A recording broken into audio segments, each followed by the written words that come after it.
Instead, I kind of put everything into a box and have started to find people in their local city or state who I can hand over all these best practices, all these mistakes that we learned, and say, hey, you want to learn how to do this the right way, instead of banging your head against a brick wall like we did for a couple years, why don't I just open the door for you? When we were looking around at home service companies, people, these kind of old school industries, everybody thought that their marketing and sales was an expense. And the way that we were able to grow so quickly was a lot of these owners show off how little they spend on marketing, and I'm the opposite. I say, how much can I spend on marketing? Because I know my customer acquisition costs, I know my gross margin per sale, and if my customer acquisition cost is lower than my gross margin per sale, buy more marketing. And so finding these channels where we can just shoot the money cannon at customer acquisition, now the only thing that slows me down is capacity. I love that. There's like a few key metrics I feel like that most business owners know about or most salespeople know about, but they don't know how to calculate it in their business. So the main one for you guys are, tell us like the top 4. Sure. Yeah, and I would say that in home services for small companies, they don't know these numbers.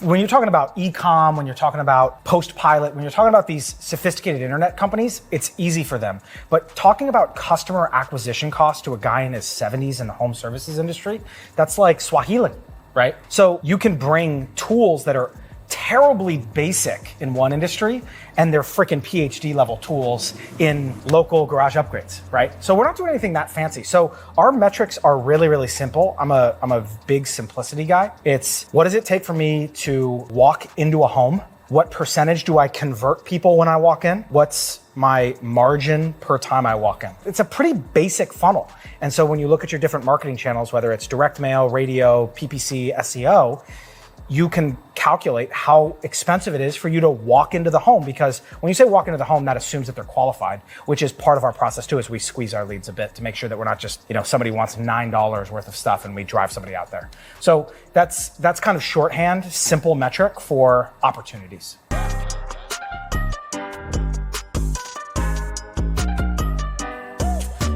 This watch is super cool, you say.